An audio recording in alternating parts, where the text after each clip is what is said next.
Hey everybody, Shivi here from EnglishWise. We have Kyla with us who has smashed PTE with 8 each on its 7 each for her nursing admission in 𝐏𝐴𝐻𝐿 University. Congratulations, Kyla. Thank you. What really impresses me is you ended up getting 79 plus. You needed 72, I guess, in reading and listening. Yes. Yes. So how did you manage to get that high score when you only needed 72? If you could please share a bit about that.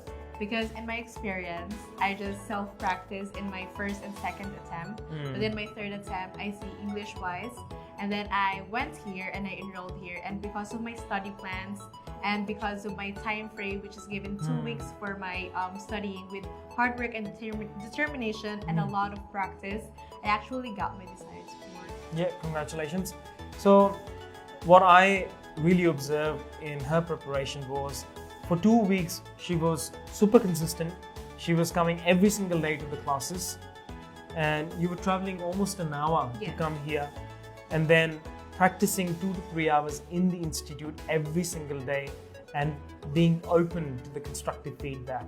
And I think that matters a lot, the consistency, the discipline and the determination, as she said. And I think that played a very important role in her getting the score. And I can say that from my experience, because a lot of students have been here who are pretty good academically, but they still struggle to get the score. I can see that you are academically strong, but still you managed to get it in the first attempt after the training, which is awesome, which is great. I also, after having a chat with you, realized that reading was an issue for you. You were scoring 71, 72. That was the challenge for you. How did you overcome that challenge? Because a lot of students out there, same issue, reading they're struggling. Yes. So I'm really frustrated because I always get 71 and I was like, oh, can I just do this? And I don't want to spend a lot more. And then so I see this EnglishWise and I was like really determined to enroll in this institute.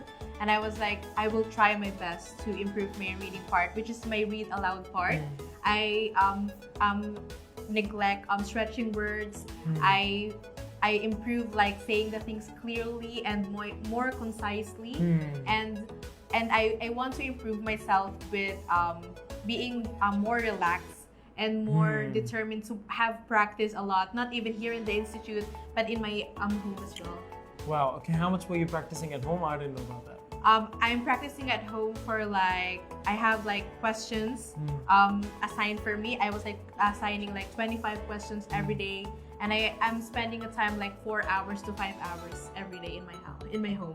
So there you go, 4 to 5 hours at home, plus about 2 to 3 hours here. So that's about 7 hours a day for 2 weeks. Now, it's not about 2 weeks, or it's not about putting in 7 hours. It's about doing these things consistently on daily basis. I think that's really awesome, because your journey might be different from her. You may need more time, less time in terms of days and hours, but it's all about consistency. That's right. And she said that read aloud was the game changer for her when it came to her reading score.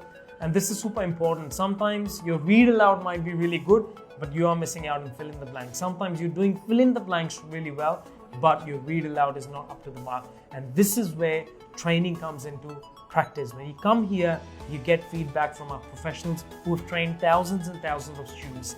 They'll just listen to your recordings and they can tell you straight away where you're making a mistake, what you need to work on. And this exactly happened in her case. Her English is really, really good, as you can see, but it's just a certain way PTE marks you, and there's a certain way you need to speak when it comes to read aloud. Once you get that right, you can see a big change, a big positive change in your score, and that's what happened to you. So can we be a little bit more precise before we wrap this up? In terms of you read aloud, what was the change that you made? I made changes like I'm not stretching the words. Stretching the words? So like researchers, I'm not saying researchers, I'm saying researchers. Right. And scientists, I'm saying scientists. So I'm not stretching the words, I'm saying the words clearly, I'm saying the S sounds clearly and more concisely. So that's what the game changing in my clarity and and I want to say that don't lose hope and just don't give up. Yes. I think that's very important for anything in life.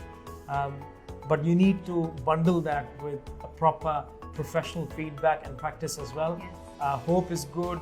You don't give up. That's the sort of mindset you need, but you need solid practice as well, just like how she did it. A lot of practice. Yeah, Yes. Well done, Kyla. I'm very proud of you. Thank you so much.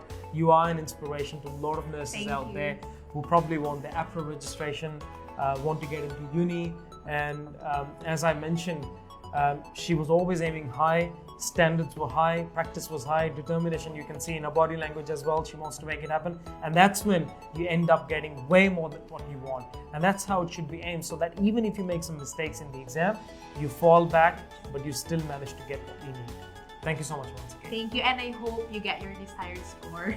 Good. Thank you. Yes. Thanks for the blessings. All right, guys. Thank you so much. See you soon. Bye. Thank you.